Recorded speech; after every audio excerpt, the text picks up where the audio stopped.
जय बोलो गणाधिपति गणधराचार्य श्री कुंतु सागर जी गुरुदेव की जय। जय बोलो परम पूज्य अभिनव श्रुत के लिए स्वाध्याय तपस्वी वैज्ञानिक धर्माचार्य श्री कनक नंदी जी गुरुदेव की जय।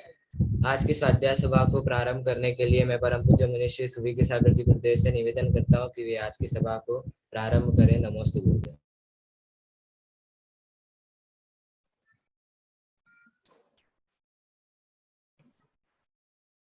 जय बोलो अनंतानंत सिद्ध परमेष्टि भगवान की जय। जय बोलो अनंतानंत गुण संपन्न आदि ब्रह्मा वृषभनाथ भगवान की जय। जिनवाणी सरस्वती माता की जय। जय बोलो परम पूज्य गणाधिपति गणधराचार्य श्री कुंतु सागर जी गुरुदेव की जय। जय बोलो परम पूज्य वर्तमान के श्रुत केवली आचार्य भगवंत श्री कनक नंदी जी गुरुदेव की जय। सत्य सनातन जैन धर्म की समस्त संत वृंद की जय। प्रिय धर्मात्मन, कभी ये मानव महान होगा, आचार्य भगवंत की पीड़ा युक्त ये कविता है जो प्रसाद ग्राम में वर्ष 2013 जिस वर्ष आचार्य भगवंत श्री संघ का चातुर्मास हल्दी घाटी हुआ था, हल्दी घाटी जाने के पूर्व वहां पर ये कविता सृजित हुई थी जिसका शीर्षक है कब ये मानव महान होगा। कब ये मानव महान होगा, उदार सहिष्णु पावन होगा, सत्ता संपत्ति बुद्धि को पाकर स्वपर विश्व हित करेगा, अपना पराया भेद भाव बीन वैश्विक कुटुंब मानेगा, दीनहीन व दंभ को छोड़कर क्षमता शांति से जिएगा, ईर्ष्या द्वेष घृणा को त्याग कर सेवा व सहयोग करेगा, हिंसा झूठ व चोरी त्याग कर नीति व सदाचार पालेगा, कब ये मानव महान होगा, शोषण आक्रमण युद्ध त्याग कर, शोषण आक्रमण युद्ध त्याग कर विश्व में शांति लाएगा, जाति पंथ मत भाषा राष्ट्र परे जीव में ईश्वर देखेगा, भौतिक बौद्धिक विकास से परे सुभाव विकास करेगा, संवेदना व पावन भावना से आत्मिक विकास भी करेगा, इसी से ही सच्चा विकास होगा, दुख दरिद्र भी मिटेगा, समस्या विषमता विकृति दूर से सुख समृद्धि हो पाएगा, अन्यथा राजनीति कानून व शिक्षा पुलिस धर्म व धन से भी यथार्थ विकास कभी न होगा, प्रकाश बिन तम नहीं मिटेगा, सत्ता संपत्ति बुद्धि को पाकर स्वपर विश्व हित करेगा, कब ये मानव महान होगा, उत्तम भाव व्यवहार से ही मानव मानव होगा, अन्यथा मानव दानव होकर स्वपर अहित करेगा। मानव तू मानव बनकर स्वपर विश्व के हित कर। इसीलिए ही कनक गुरुवर आह्वान करे तुम्हें बारंबार। कब ये मानव महान होगा, उदार सहिष्णु पावन होगा, उदार सहिष्णु पावन होगा। जय बोलो परम पूज्य महामानव आचार्य भगवंत श्री कनक नंदी जी गुरुदेव की। इसके पश्चात यदि आरिका हम माता जी हमारी सुनीतिमती माता जी यदि उपस्थित हैं तो वो प्रथम अपनी भावाभिव्यक्ति करें और अपनी जो कविता है उसके माध्यम से वो जो भावाभिव्यक्ति करने वाली है वो प्रस्तुत करे। उसके पश्चात पंडित कीर्ति जैन मुंबई से वो भी फिर तैयार रहें पहले।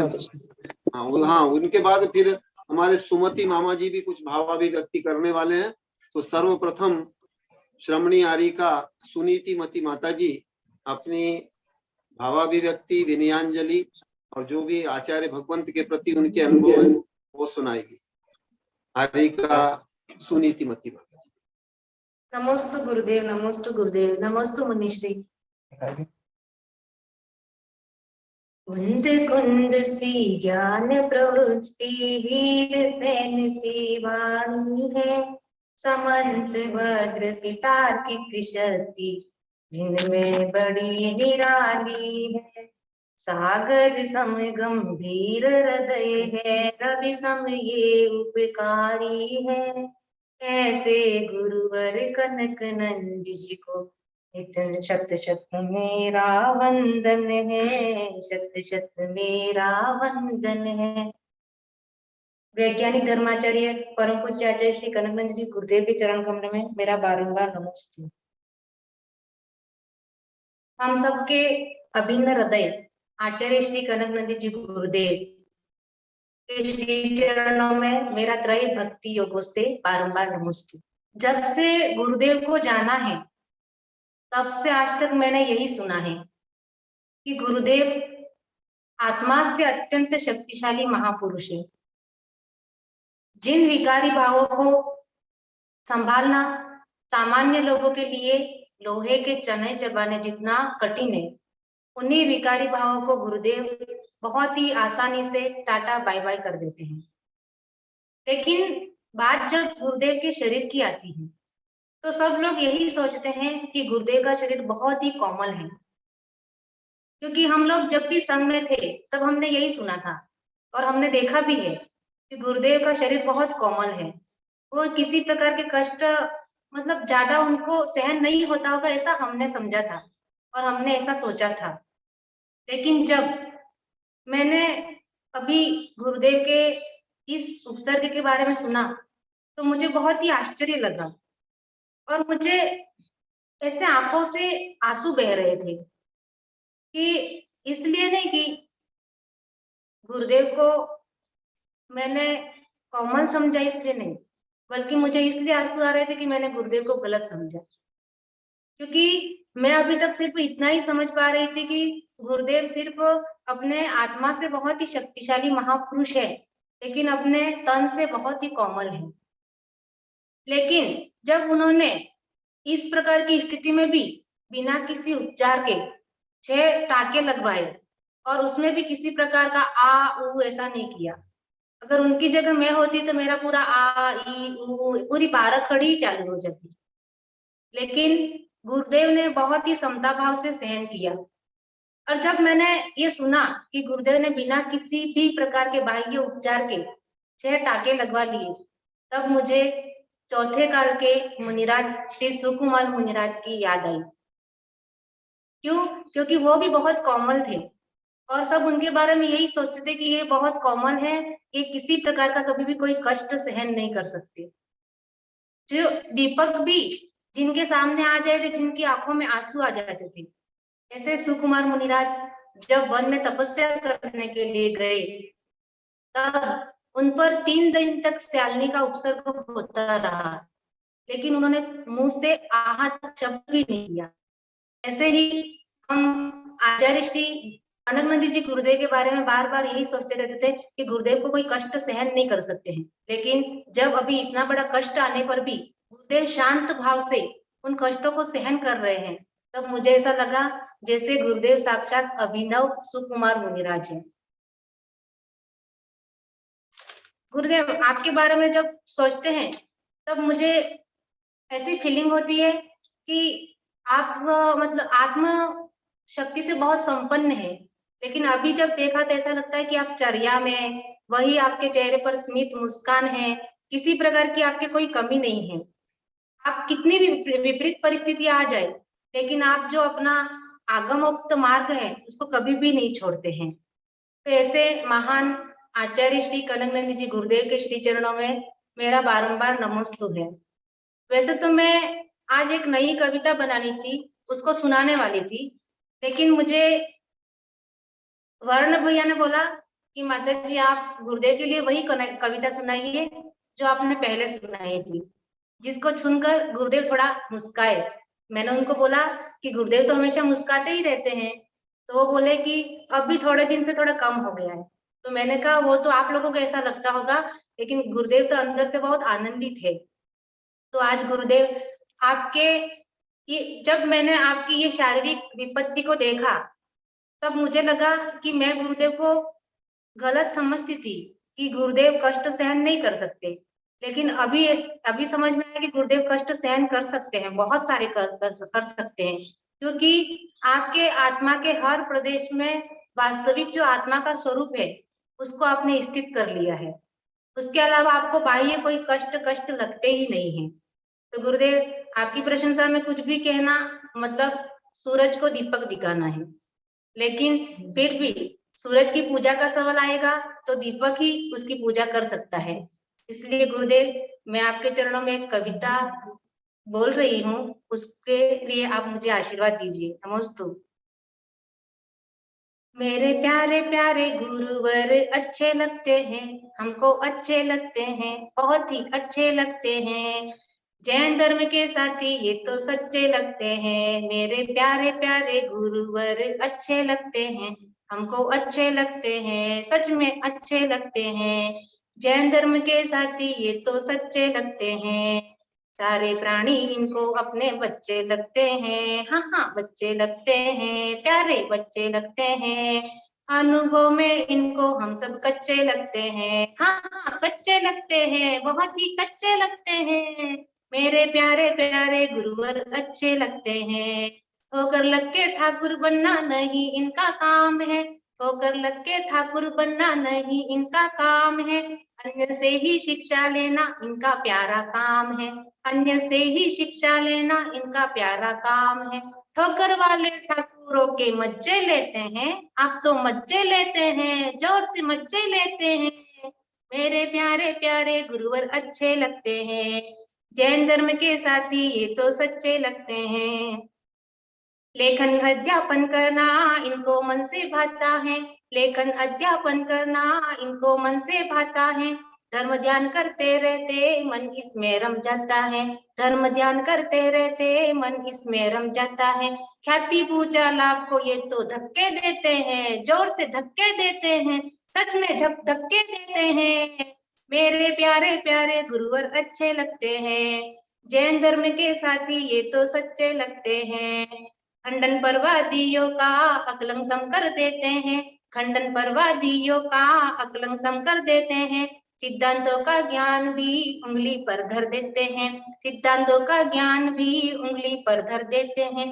देख के आपके ज्ञानियों के चक्के छूटते हैं, हाँ हाँ चक्के छूटते हैं। जैन धर्म के साथी ये तो सच्चे लगते हैं। मेरे प्यारे प्यारे गुरुवर अच्छे लगते हैं। एकांतवाद पर बढ़ते हैं, बात उसी की करते हैं। एकांतवाद पर मरते हैं, बात उसी की करते हैं। सुनकर आपकी बात को अच्छे अच्छे डरते हैं। सुनकर आपकी बात को अच्छे अच्छे डरते हैं। परमतवादियों के दांत खट्टे करते हैं। हाँ हाँ खट्टे करते हैं, जोर से खट्टे करते हैं। मेरे प्यारे प्यारे गुरुवर अच्छे लगते हैं। जैन धर्म के साथी हमको सच्चे लगते हैं। अनुभव से आपके सीखना जो जो चाहते हैं। अनुभव से आपके सीखना जो जो चाहते हैं। आप उनको देकर ज्ञान मंजिल तक पहुंचाते हैं। आप उनको देकर ज्ञान मंजिल तक पहुंचाते हैं। रिश्ते में तो हम सबके ये अच्छे लगते हैं, मतलब दादा लगते हैं। हिंदी में दादा लगते हैं, प्यारे अच्छे लगते हैं। मेरे प्यारे प्यारे गुरुवर अच्छे लगते हैं। जैन धर्म के साथी ये तो सच्चे लगते हैं। वागड़ को सुधारा है, मेवाड़ को भी तारा है। वागड़ को सुधारा है, मेवाड़ को भी तारा है। क्रांति ऐसी ला करके सबको ही उभारा है। क्रांति ऐसी ला करके सबको ही उभारा है। इधर इधर की बात तो गप्पे लगते हैं, इनको गप्पे लगते हैं, पूरे गप्पे लगते हैं। मेरे प्यारे प्यारे गुरुवर अच्छे लगते हैं। जैन धर्म के साथी हमको सच्चे लगते हैं। भक्तों के सिरताज हो हम सबके गुरुराज हो। भक्तों के सुरताज हो हम सबके गुरुराज हो। भारत का सम्मान हो हम सबके अभिमान हो। भारत का सम्मान हो हम सबके अभिमान हो। सिद्धशिला के अधिकारी सच्चे लगते हैं, हाँ ये सच्चे लगते हैं। मेरे प्यारे प्यारे गुरुवर अच्छे लगते हैं। जैन धर्म के साथी ये तो सच्चे लगते हैं। सारे प्राणी इनको अपने बच्चे लगते हैं। छोटे बच्चे लगते हैं, प्यारे बच्चे लगते हैं।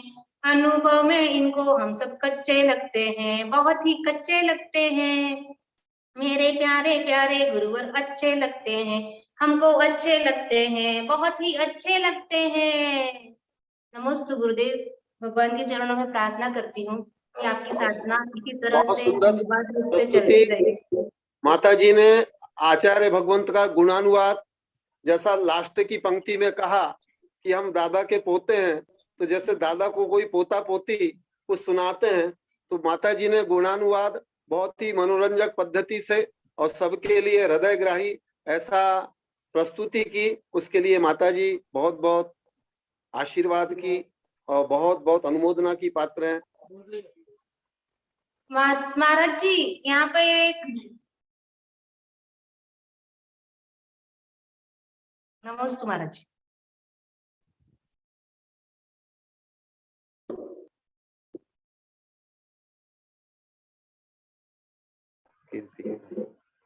हाँ, इसके पश्चात मुंबई से आचार्य भगवंत के प्राचीन भक्त शिष्य हमारे पंडित कीर्ति जी, जो मुंबई में आचार्य भगवंत के अभियान की अच्छी प्रभावना करते हैं, यहाँ आकर अनुभव सुनाते रहते हैं।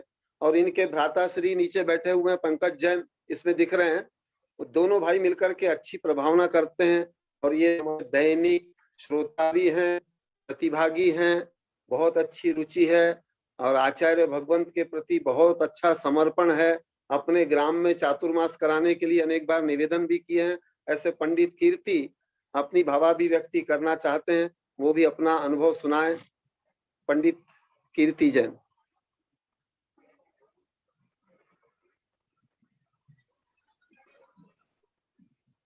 मस्त गुरुदेव। आवाज आ रही है मेरी? आ रही है। आवाज आ रही है? सिद्धांत चक्रवर्ती साध्या तपस्वी परम पूज्य वैज्ञानिक धर्माचार्य श्री कनानंद जी गुरुदेव के चरणों में कोटि कोटि बारंबार नमोस्तु नमोस्तु नमोस्तु भगवान। और आचार्य श्री के संग में विराजमान मुनिराज मुनि श्री सुविज्ञ सागर जी, मुनि श्री अध्यात्मानंद जी गुरुदेव के चरणों में भी कोटि कोटि नमन। और माता जी के चरणों में वंदामी, सुलेखा जी के चरणों में इच्छा में करते हुए गुरुदेव,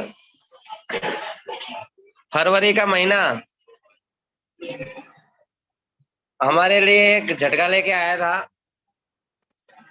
ऐसा झटका कि हमने कभी इसके बारे में गुरुदेव सोचा भी नहीं था कि 4 फरवरी को गुरुदेव के साक्षात दर्शन कर कर मैं आया और इसके बाद 19 फरवरी को ऐसे समाचार मुझे जब प्राप्त हुए कि गुरुदेव के ऊपर ऐसा उपसर्ग आ गया।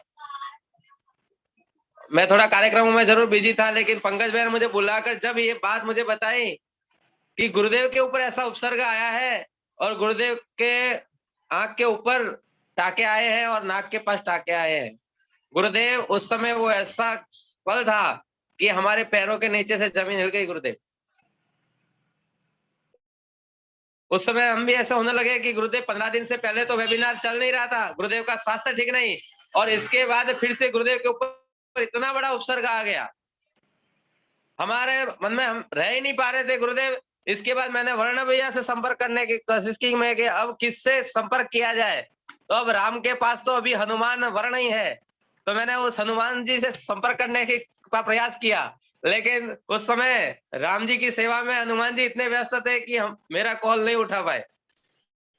फिर पहले मधु भैया से संपर्क किया, पहले बोला अब किससे संपर्क किया जाए, तब मैंने मधु भैया से संपर्क किया और मधु भैया से मेरी चर्चा हुई, बात हुई, उन्होंने पूरा वृत्तांत तो मुझे बताया कि इस प्रकार से हुआ और गुरुदेव के गिर जाने से उनको ऐसी ऐसी चोटें आई है, और उन्होंने मुझे पर्सनली आपका जो फोटो था मुझे पर्सनली भेजा। मैंने कहा उनसे निवेदन किया कि मुझे देखना है गुरुदेव को किस प्रकार चोटें आई है, तब गुरुदेव आपको देखने के बाद मुझे ऐसा लगा कि ये उपसर्ग क्यों नहीं टला, क्यों हमारे, लेकिन आज गुरुदेव, पहले हमने सुना था मुनिराजों के ऊपर उपसर्ग, ऋषि मुनियों के ऊपर उपसर्ग होते थे, लेकिन गुरुदेव आज तक इतने वेबिनार में जब आत्मा आत्मा आत्मा का ज्ञान आप देते रहे, लेकिन एक आप वैज्ञानिक गुरु हो और आज आप तक लेक्चर देते रहे थे, लेकिन गुरुदेव अब आपने 15 दिन वाले वेबिनार में कुछ नहीं बोला, लेकिन पिछले के 15 दिन में गुरुदेव आपने हमें प्रयोग करके बता दिया कि आत्मा में कितनी शक्ति होती है, आत्मा शरीर और मन का भेद आपने बता दिया, और आपके इस मौन से भी हमने बड़ा ज्ञान प्राप्त किया है कि एक संतत्व, एक साधु की विषमताओं में भी समता किस प्रकार धारण करके इस विषमताओं से बाहर निकल किस प्रकार से निकला जा सकता है, वो आत्मबल की शक्ति गुरुदेव आपसे हमने सीखी है और प्रयोग से देखी है। ये होता है वैज्ञानिक, ये होते हैं वैज्ञानिक गुरु, और ये होता है वैज्ञानिक धर्म कि किस प्रकार अपने आत्मबल से गुरुदेव आपने इस विषमताओं में समता को धारण करते हुए आपने एक प्रायोगिक दृष्टि से श्रावकों के लिए एक दृष्टांत रख दिया कि किस प्रकार से ये शरीर, हर बार गुरुदेव आप कहते रहे कि ये तो शरीर है, ये हाड़ वा ये मलमूत्र का टट्टी पिसाब का पुतला है, आप कहते रहे, लेकिन आज आपने जब बिना सुन कर आए टाके गुरुदेव जब डॉक्टर ने लिए और मैंने ये सुना कि डॉक्टर के भी हाथ कांपने लग गए कि बिना सुन किए जब रक्त बह रहा है और उस समय ऐसे में टाके लेना, एक डॉक्टर के भी हाथ हिलने लग जाए, और गुरुदेव आपके मुंह से आह तक नहीं निकले। ये शक्ति गुरुदेव आपने अपनी आत्म शक्ति को गुरुदेव प्रदर्शित किया, और हमें इससे इतनी शिक्षा मिली है कि वास्तव में हमारे गुरुदेव सिर्फ कहते ही नहीं है, प्रयोग करके बता दिया कि इनमें कितनी आत्मशक्ति है और कितना आत्मबल है। इसलिए गुरुदेव आपने सिर्फ लेक्चर ही नहीं, आपने हमें प्रयोग करके बता दिया कि किस प्रकार विषमताओं में विषमता का भाव हो सकता है। गुरुदेव आपकी एक प्यारी सी कविता में पढ़ रहा था, आज स्वतन के निवासी को मोहि कुज्ञानी न जाने, स्व उपलब्धि ही सर्वोच्च उपलब्धि। मैं इसकी 2-4 पंक्तियां जरूर गुनगुनाना चाहता हूं गुरुदेव की कविता को। निज तन के निवासी रे हो, तब स्वरूप न जाने मोहि, तब स्वरूप न जाने मोहि। निज तन के निवासी रे हो, तब स्वरूप न जाने मोहि, तब स्वरूप न जाने मोहि। तो तन को ही स्वरूप माने, मोह से मोहित हो रे, तब स्वरूप न जाने मोय। अनादि अनंत शाश्वतिक तू, स्वयं भुव स्वयं पूर्ण तू ही, चैतन्य मूर्तिक शुद्ध आत्मा, अनंत ज्ञान दर्श सुख वीर्यमय। जन्म जरा मरण तेरा न रूप, बालक युवा वृद्ध न तू ही, तुझे न कोई जन्म दे सके, नाश न कर सके कोई रे, तब स्वरूप न जाने।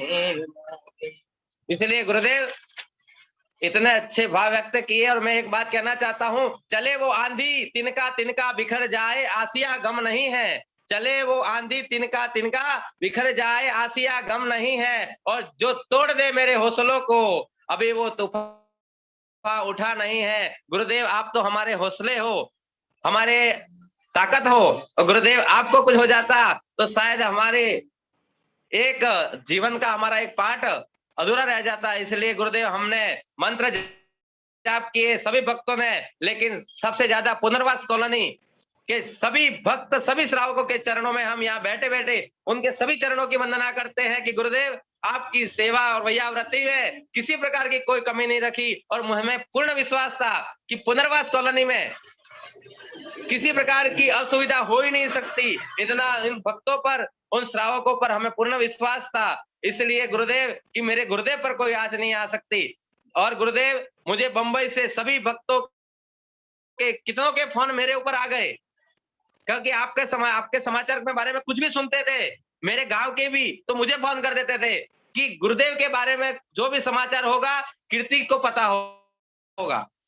इसलिए कितने फोन मेरे ऊपर आ गए कि गुरुदेव को क्या हो गया, गुरुदेव का स्वास्थ्य कैसा है, कैसे गुरुदेव को चोटें आई है। मैंने गुरुदेव उनको सब बताया और उनको कहा कि आप जाप कीजिए और आप प्रभु से प्रार्थना कीजिए कि गुरुदेव जल्दी से स्वस्थ होकर वेबिनार में आएंगे। और फिर पंकज भैया फिर से कहने लगे एक दिन कि वेबिनार शुरू हो रहा है।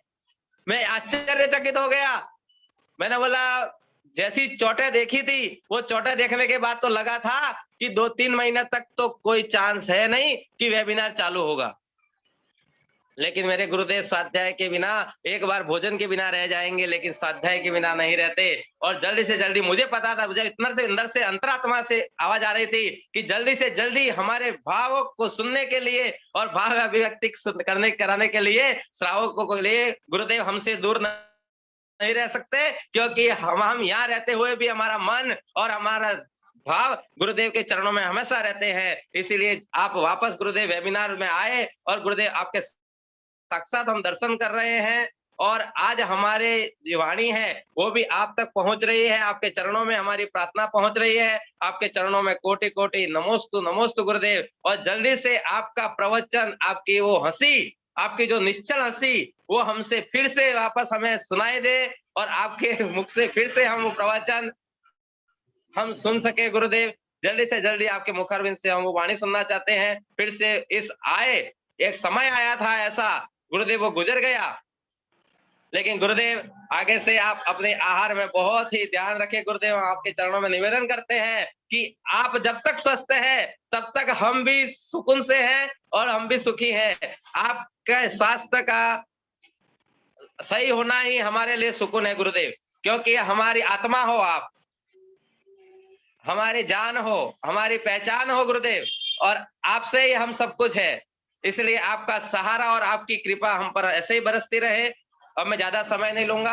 आपके चरणों में कोटि कोटि नमन करते हुए, आप गुरुदेव दीर्घायु हो और आपके चरणों में हमारा समाधि मरण हो, ये भावना पाते हुए आपके चरणों में नमोस्तु नमोस्तु नमोस्तु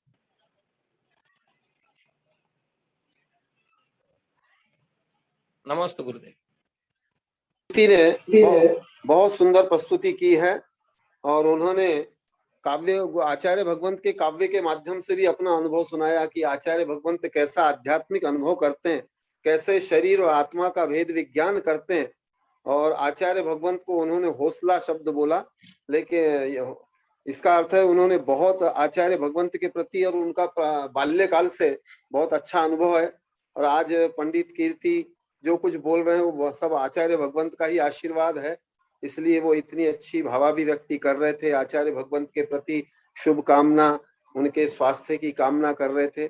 ऐसे पंडित कीर्ति के लिए बहुत बहुत आशीर्वाद है, धन्यवाद है। वो अपनी भावना, भक्ति, श्रद्धा, समर्पण ऐसा ही बढ़ाते रहें और वो स्वयं प्रगतिशील रहें, इन्हीं आशीर्वाद के साथ। इसके पश्चात हमारे बीच में हमारे इस कॉलोनी के माने सबके मामा श्री सुमति विलास जी पंचोरी, जो कि बहुत वैराग्य भाव में प्रतिदिन रहते हैं और आचार्य भगवंत के व्यक्तित्व, कृतित्व और उपलब्धियों का बहुत अच्छा अनुभव कर रहे हैं और अपने भावों में भावित कर रहे हैं। ऐसे हमारे सबके मामा सुमति विलास जी पंचोरी अपनी भावाभिव्यक्ति यहाँ आकर करें। सुमति विलास जी पंचोरी।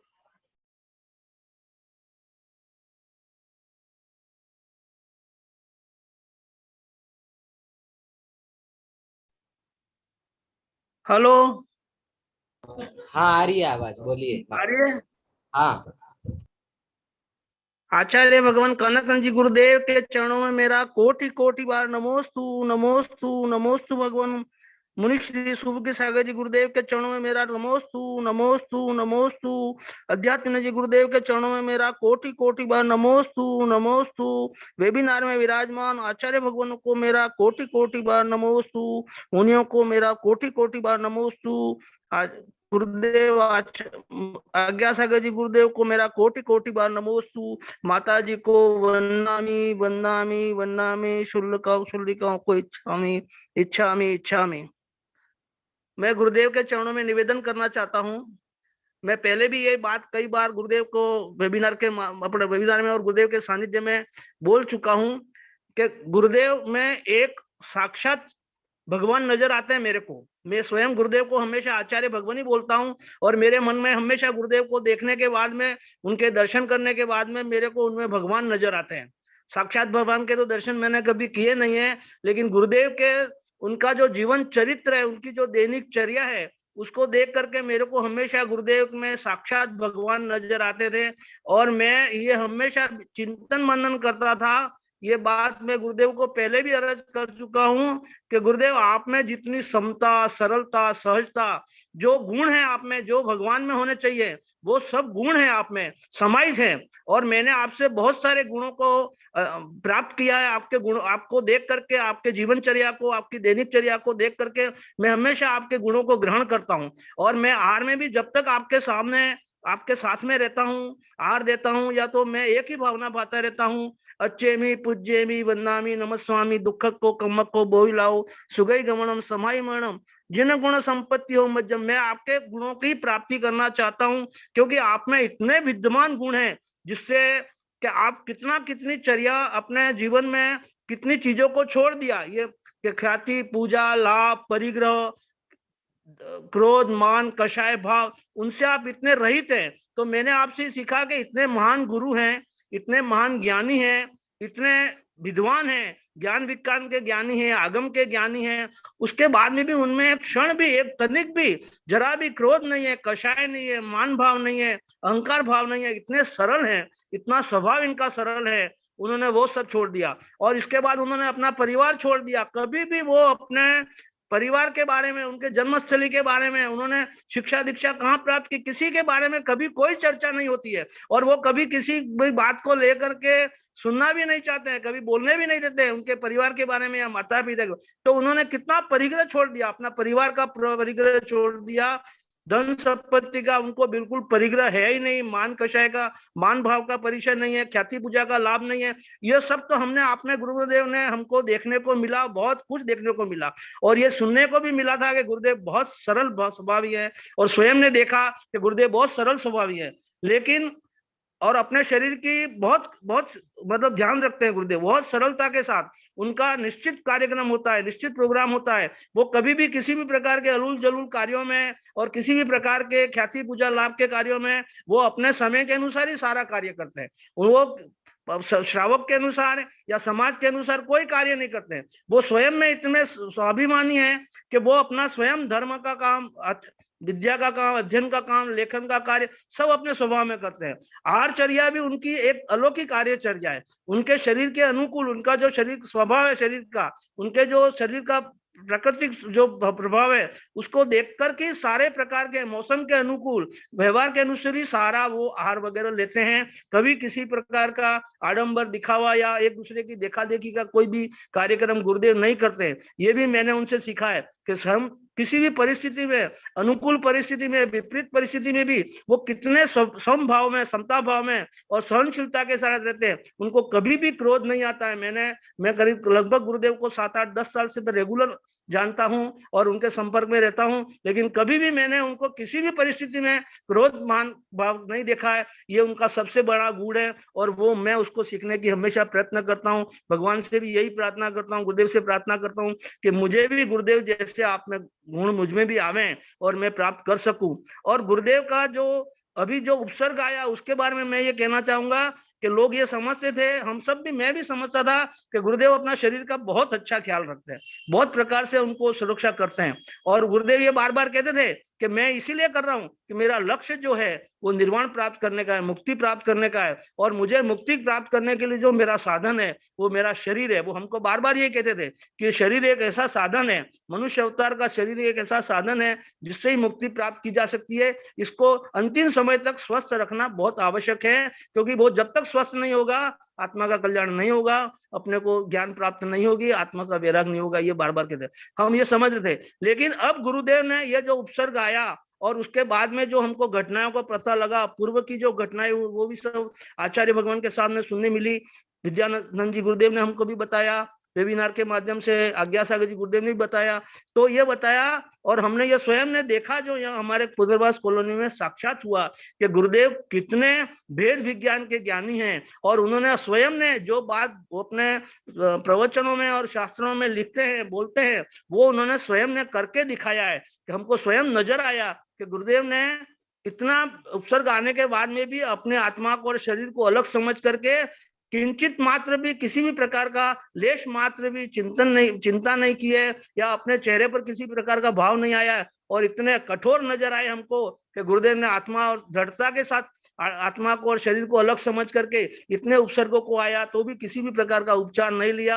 और उन्होंने बिना किसी शरीर के भाग को शून्य किए टाके लेवाए, और इतनी कोमल जगह पर टाके लिए जो आंख के पास है, नाक के पास है, जहां पर हमको देखने से भी डर लगता था। लेकिन गुरुदेव ने वो सहन शक्ति, और वो देख करके मुझे बहुत आश्चर्य हुआ। मैं मौके पर नहीं था, मैं बाहर था, लेकिन जब मैंने गुरुदेव की सारी हालात विचार परिस्थितियों को यहाँ करके श्रावकों से सुना तो मेरे को बड़ा आश्चर्य हुआ कि गुरुदेव शरीर को जितना कोमल समझते थे, हम कोमल समझते थे, गुरुदेव उपसर्ग नहीं सहन कर सकते हैं, लेकिन गुरुदेव ने इतना महान दृढ़ता है, विश्वास है, और उन्होंने अपने भेद विज्ञान से आत्मा को और शरीर को इतना अलग माना है, और इतने वो उनको करके भी दिखाया।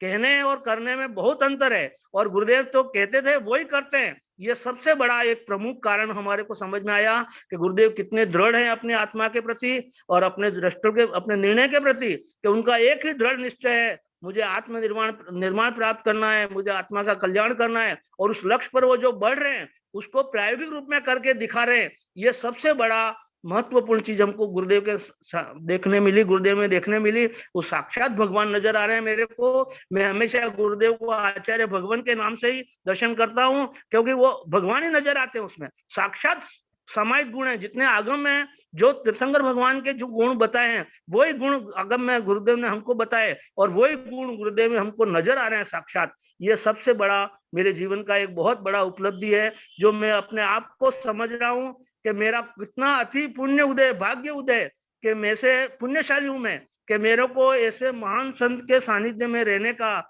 उनकी वयाव्रत करने का, हाथ दान करने का और उनसे ज्ञान प्राप्त करने का जो सुअवसर मिला है, वो मेरे भाग्य का मेरे जीवन का अति पुण्य उदय है, कई जन्मों के पुण्य का उदय है, मैं ऐसा मान रहा हूँ। और मैं हमेशा गुरुदेव के चरणों में बार बार निवेदन करता हूँ गुरुदेव कि मैं आपकी शरण में रहूं, जब तक मेरा को संसार से मुक्ति न मिल जाए, वैभव में मुझे आपके दर्शन मिले, मैं आपके सानिध्य में रहूं, यही भावना के साथ। और गुरुदेव का स्वास्थ्य अति शीघ्र अच्छा होवे और गुरुदेव हमेशा प्रसन्न हमको और पहले जैसे प्रसन्न नजर आवे, और उनके वेबिनार के माध्यम से, उनके उपकार से हमको ज्ञान प्राप्ति होवे, हमारे आत्मा में वैराग्य बढ़े, हमारे ज्ञान की प्राप्ति होवे और मुक्ति मार्ग की ओर अग्रसर होवे। इसी भावना के साथ में गुरुदेव के चरणों में कोटि कोटि बार नमोस्तु नमोस्तु नमोस्तु गुरुदेव नमोस्तु।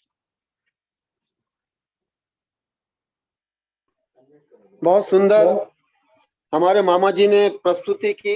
वैसे तो जब भी ये प्रस्तुति करते हैं बहुत भाव प्रवण प्रस्तुति रहती है, और आचार्य भगवंत को जो उन्होंने साक्षात भगवत स्वरूप माना, समता सरलता आदि गुणों को उन्होंने श्रेष्ठ मानकर और आचार्य श्री की दृढ़ता और लक्ष्यनिष्ठता के प्रति अपना जो भक्ति भाव दर्शाया, और एक विशेष बोला कि शरीर के बारे में जो उनको ज्ञात हुआ, क्योंकि आचार्य भगवंत हमेशा बोलते हैं और शास्त्रों में भी आता है, शरीर माध्यम खलु धर्म साधनम, ये शरीर साधन मात्र है, लेकिन जब तक मोक्ष प्राप्त नहीं होता इस शरीर को के माध्यम से ही प्राप्त करना है, और स्वस्थ शरीर से उत्तम सहनन से ही मोक्ष की प्राप्ति होती है। इस दृष्टि से गुरुदेव शरीर का के लिए जो भी योग्य औषधि उपचार है वो लेते हैं, उसके बाद भी आध्यात्मिक दृष्टि से दृढ़ हैं, ऐसी उनकी जो अनुभूति है, उसके लिए हमारे मामा जी बहुत बहुत आशीर्वाद के, बहुत बहुत अनुमोदना के पात्र हैं।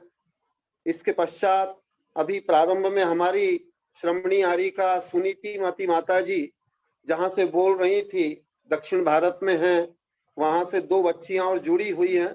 एक का नाम मुझे ज्ञात हुआ है अभी, पद्मावती पाटिल है, वो भी कुछ अपना भावाभिव्यक्ति करना चाहती हैं। सर्वप्रथम पद्मावती पाटिल आया, दूसरी बच्ची का नाम मुझे ज्ञात नहीं, उसके बाद वो भी अपनी प्रस्तुति करें। तो आइए पद्मावती पाटिल अपनी भावाभिव्यक्ति आचार्य भगवंत के प्रति करें। जय बोलो देवादिदेव प्रथम तीर्थंकर आदिनाथ भगवान की जय। जय बोलो चिंतामणि पार्श्वनाथ भगवान की जय। जय बोलो आचार्य श्री कनक नंद जी गुरुदेव की जय। जय बोलो आरिका सुनीति मती माता जी की जय। जगत पिता परमेश्वर के प्रति अपार श्रद्धा एवं प्रबल विश्वास को जगाकर अंधविश्वास तथा अज्ञान का पर्दा हटाकर जीवन को निभाने योग्य तथा आनंदीमय बनाने वाले परम पूज्य कनक नंद जी गुरुदेव के चरणों में शत वंदन करती हूँ। गुरुदेव, मैं आपको पहले नहीं जानती थी, लेकिन जब माताजी के मुझ से आपके गुणगान गात सुनती थी, तब आप अजनबी होते हुए भी आपको, मुझे ऐसा लगता था कि आपको बहुत दिन से जानती हूँ, बहुत समय से आपको जानती हूँ। आगे जब आपके वेबिनार सुनती थी तो बहुत अच्छा लगता था। उस वेबिनार के माध्यम से मुझे बहुत सारा ज्ञान भी उपलब्ध हुआ। मुनिश्री, आपको पाना बहुत कठिन है। आप इतने महान गुरु हो कि आप किसी के व्यक्ति में सहज पकड़ में नहीं आ सकते। आपको दुनिया में किसी की कम नहीं है, आपको किसी की जरूरत भी नहीं है। जब आपके एक्सीडेंट के बारे में सुना तो बहुत बुरा लगा, लेकिन हाँ, ये मुझे पता था कि आप इस उपसर्ग से आप बहुत ही जल्दी बाहर निकलोगे, इसका मुझे बहुत विश्वास था। गुरुदेव, मैं आपकी स्तुति कैसे करूं? फिर भी जब शंभुनाथ भगवान की स्तुति करते समय आचार्य समन्वृत्र स्वामी भगवान के प्रति जो भाव प्रकट करते थे, गुरुदेव वही भाव मैं आपके लिए प्रकट करती हूँ। शक्रोपि शक्रस्ततो पुण्य कीर्ते स्तुत्यां प्रवर्त किम मात्र शोग्यः तथापि भक्त्या स्तुत पादपद्मो ममारि देहा श्रुतादि मुज्जय। शंभुनाथ भगवान की स्तुति करते समय आचार्य समन्वृत्र स्वामी जी कहते हैं कि जिस इंद्र के पास द्वादशांग का पूरा ज्ञान है, जिसके पास अथांग बाहु बल है, जिसके पास दिव्य ज्ञान रूपी परंपरा है, और इस सौदर में इंद्र भी आपकी स्तुति करने में असमर्थ है। उसकी भाषा, उसकी शैली, उसके स्वर, उसके शब्द समूह, ये सारे आपकी स्तुति करने में असमर्थ है। फिर भी आपकी भक्ति के वशीभूत होकर आपकी स्तुति करता हूँ। उसी प्रकार गुरुदेव, मैं अल्प ज्ञानी, मैं आपकी स्तुति कैसे करूं? फिर भी आपके भक्ति के वशीभूत होकर आपकी स्तुति करती हूँ। इसी शुभ गुरुदेव, यही कहूंगी लास्ट में कि आपकी चर्या बहुत ही सुंदर है। हमें बहुत आपके आचरण देखकर बहुत ही हमें कुतूहल लगता है। आपकी जैसी हमें साधना करें, आपके जैसे हम भी आगे बढ़े, ऐसे हमें आशीर्वाद दे दो। इसी शुभ अवसर पर प्रभु से यही प्रार्थना करूंगी, आपका स्वास्थ्य अच्छा रहे, रत्नत्रय सुकुशल हो, आप ऐसे ही धर्म प्रभावना करते रहे और जल्द से जल्द मोक्ष को प्राप्त करें। नमोस्तु गुरुदेव, नमोस्तु नमोस्तु आचार्य श्री। बहुत सुंदर। पद्मावती पाटिल ने बहुत सुंदर प्रस्तुति की। ये प्रथम बार प्रस्तुत हुई, अभी तक प्रत्यक्ष कभी आचार्य भगवंत के पास ना आकर के भी उसने वहां बैठे बैठे आचार्य भगवंत की वाणी को श्रवण करके आचार्य भगवंत के गुणों का गुणानुवाद आज किया है। और विशेषतः उल्लेखनीय यह है कि स्वयंभू स्तोत्र के भगवान संभवनाथ की स्तुति के माध्यम से आचार्य भगवंत की स्तुति की उन्होंने। इसके लिए पद्मावती पाटिल बहुत बहुत अनुमोदना की, प्रशंसा की पात्र है। और जैसा उनका भाषा का अभी प्रवाह था, भाषा का जैसा प्रयोग था, आचार्य भगवंती सदैव जो बोलते हैं कि अहिंदी भाषी लोग हिंदी को जितना शुद्ध बोल सकते वे हिंदी मूल के लोग नहीं बोल सकते। अभी आप लोगों ने देखा होगा पद्मावती पाटिल कितनी धारा प्रवाह और शुद्धता के साथ में भाषा बोल रही थी, एक अहिंदी प्रदेश की होते हुए। तो ये सब हम लोगों के लिए प्रेरक हैं। ऐसी पद्मावती पाटिल के लिए आचार्य श्री संघ की ओर से बहुत बहुत आशीर्वाद, बहुत बहुत अनुमोदना। इसके पश्चात एक और कोई युवक हैं शायद, हाँ, माता जी के पास में एक युवक बैठे हैं, वो भी अपनी कुछ भावाभिव्यक्ति करना चाहते हैं और वो अपना नाम और परिचय सब देंगे, जिससे मुझे ज्ञात हो जाए उनका नाम क्या है और क्या उनका उद्देश्य है। वो अपने मनोगत प्रस्तुत करें। नमोस्तु नमोस्तु नमोस्तु। मैं नांदनी का हूँ, वर्धमान लट्ठे। जय बोलो महावीर भगवान की जय, आचार्य कनकनंदी गुरुदेव की जय, सुनीतिमती माता जी की जय। मैं आपके चरणों में आप एक कविता प्रस्तुत करना चाहता हूँ, कुछ गलती हो तो क्षमा कर दीजिए। जब जब युग परिवर्तन होता, हर युग में अवतारा है, गुरु ही ब्रह्मा गुरु ही विष्णु गुरु ही शिव ओंकारा है। गुरु चरणों में शीश झुकाया, ये सौभाग्य हमारा है, गुरु ही ब्रह्मा गुरु ही विष्णु गुरु ही शिव ओंकारा है। मैं तो काशी गया, मैं तो मथुरा गया, गुरु दसाना कोई सहारा मिला, रब प्यारा लगे जग भी प्यारा लगे, गुरुवर जैसा कोई ना प्यारा मिला। गुरु चरणों में मेरा मंदिर मस्जिद और गुरुद्वारा है, गुरु ही ब्रह्मा गुरु ही विष्णु गुरु ही शिव ओंकारा है। गुरु माता मेरे, गुरु पिता मेरे, गुरु बंधु गुरु मेरी आत्मा, गुरु शक्ति मेरी गुरु भक्ति मेरी, गुरु जीवन मेरे परमात्मा। कन कन में गुरु तत्व समाया, जग की जीवन धारा है, गुरु ही ब्रह्मा गुरु ही विष्णु गुरु ही शिव ओंकारा। जग के स्वामी मेरे, अंतर्यामी मेरे, हर पल हर घड़ी तेरा दीदार हो, एक रहमत करो हे दयालु गुरु, मौत आए यहाँ जो गुरुद्वार हो, गुरुवर ज्ञान का दीप जलाए, गुरुवर से उजियारा है, गुरु ही ब्रह्मा गुरु ही विष्णु गुरु ही शिव ओंकारा है, गुरु ही ब्रह्मा गुरु ही विष्णु गुरु ही शिव ओंकारा, गुरु ही ब्रह्मा गुरु ही विष्णु गुरु ही शिव ओंकारा। आप सदा स्वस्थ रहे गुरुदेव, और आप मुझे दीक्षा का आशीर्वाद दीजिए। हाँ, नमस्ते। बहुत सुंदर। वर्धमान नांगनी वालों ने अपनी कविता के माध्यम से गुरु के प्रति जो विनयांजलि प्रस्तुत की है, और सारे श्री संघ की भावना है, सारे कॉलोनी वालों की भावना है कि आप ऐसे ही निरंतर प्रगतिशील रहें, अपनी भक्ति श्रद्धा भावना में निरंतर प्रगतिशील रहें, ऐसी भावना है सबकी, शुभकामना है और बहुत बहुत आशीर्वाद है। नमस्ते नमस्ते।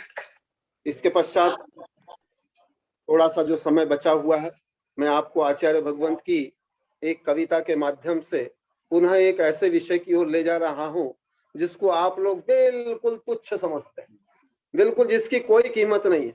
सब बोलते धूली धूली जैसा है, लेकिन उस धूली की क्या महत्ता है। आचार्य भगवंत की इस कविता के माध्यम से आप श्रवण कीजिए कि आचार्य भगवंत ने ये कविता बावलवाड़ा में 2012 में बनाई थी, जिसका शीर्षक है धूली की आत्मकथा। आप लोग सोचते होंगे धूली के बारे में क्या कविता हो सकती है, तो अब कविता आप सुनने के बाद में समझ लेंगे कि आचार्य भगवंत धूली से भी कितनी शिक्षा लेते हैं, तुच्छ से तुच्छ वस्तु से भी कैसी शिक्षा लेते हैं, और गुरुदेव का कैसा शिक्षा मनोविज्ञान है, कैसे महान मनोवैज्ञानिक महान आध्यात्मिक गुरु हैं। इस कविता के माध्यम से आप तो प्रतिदिन कोई ना कोई कविता सुनते ही आचार्य भगवंत की। आज हमारे पंडित कीर्ति ने भी एक सुना दी, ऐसे आप लोग भी आचार्य भगवंत की कविताओं का पारायण करें और उसको यथा योग्य प्रस्तुत करने का भी प्रयास करें। आपको ज्ञान संवर्धन भी होगा और आचार्य भगवंत के प्रति गुणानुवाद भी होगा, विनयांजलि होगी और आपका पुण्य भी बढ़ेगा। तो आइए हम धूली की आत्मकथा के माध्यम से आज के इस सभा को फिर समापन करते हैं। धूली की आत्मकथा। धूली मेरा नाम है, सूक्ष्म मेरा तन है, वातावरण में मेरा भी होता विशेष स्थान है। धूली मेरा नाम है, सूक्ष्म मेरा तन है। मैं हूँ पृथ्वी के सूक्ष्म कण, व्याप्त हूँ वातावरण में, मेरे कारण भी जलवाष्प बादल बने आकाश में। देखो कितना वैज्ञानिक शोध है धूली की आत्मकथा के माध्यम से, और आचार्य भगवंत की कल्पनाओं की ऊंची उड़ान देखिए। वैज्ञानिक बुद्धि संपन्न, आगम बुद्धि संपन्न और तात्कालिक ज्ञान विज्ञान, युगीन ज्ञान विज्ञान से संयुक्त आचार्य भगवंत की उड़ान देखिए। मैं हूँ पृथ्वी के सूक्ष्म कण, व्याप्त हूँ वातावरण में, मेरे कारण भी जलवाष्प बादल बने आकाश में, मेरे कारण भी नीला रंग दिखाई देता आकाश में, मेरे कारण भी धुंधला दिखाई देता है आकाश में। धूली मेरा नाम है, सूक्ष्म मेरा तन है, मेरी अधिकता से वायुमंडल हो जाता है दूषित, उसमें श्वास लेने वाले होते हैं रोग से पीड़ित, मेरे दूषित देह में लाखों होते हैं रोगाणु, मानो मुझे ना दूषित करो यदि न चाहते हो रोगाणु। धूली मेरा नाम है, सूक्ष्म मेरा तन है, दमा श्वास खांसी जुकाम एलर्जी रोग मुझसे, यान वाहन यंत्रों द्वारा पंगा ना लो मुझसे, महापुरुषों के चरणों में मैं जब शरण लेती हूँ, उससे पावन मैं बनकर मानव के शीश पे चढ़ती हूँ। धूली मेरा नाम है, सूक्ष्म मेरा तन है, गायें जब संध्या में आती चर के गोचर भूमि से, गोधूली वेला उसे कहते नामकरण हुआ मुझसे, छोटी खोटी गुणी दोषी उपकारी हूँ अपकारी, मेरा वर्णन करने वाली कनक की लेखनी बलिहारी। धूली मेरा नाम है, सूक्ष्म मेरा तन है, वातावरण में मेरा भी होता विशेष स्थान है। धूली मेरा नाम है, सूक्ष्म मेरा तन है, धूली मेरा नाम है, सूक्ष्म मेरा तन है। अभी आपने इस कविता के माध्यम से जाना, धूली की आत्मकथा जानी। जिसको तुच्छ वस्तु समझते हैं वो समय आने पर हमारे शीश पे चढ़ती है।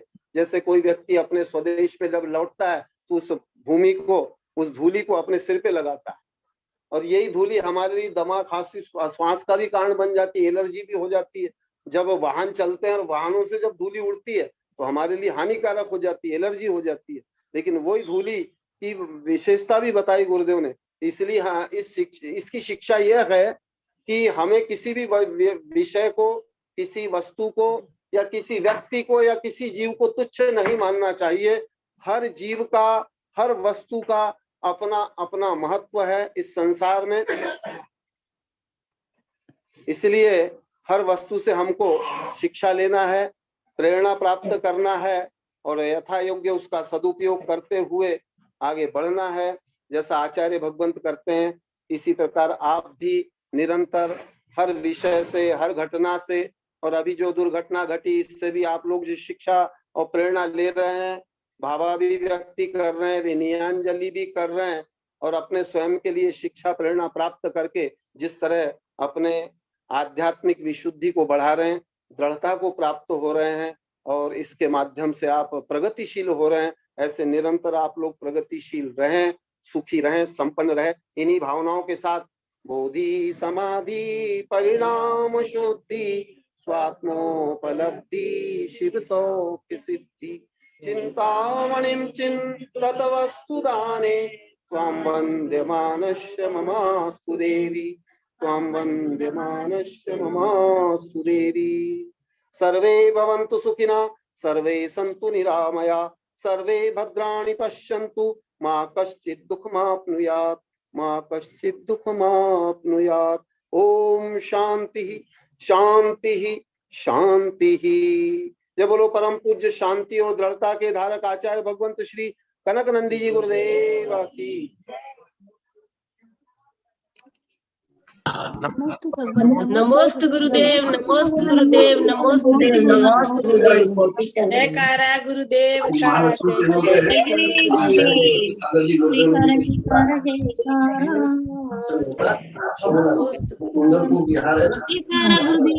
जय जय गुरुदेव।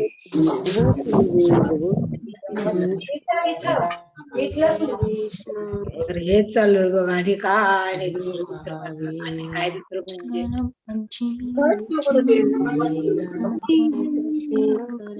नमोस्तु गुरुदेव, नमोस्तु गुरुदेव, नमोस्तु गुरुदेव।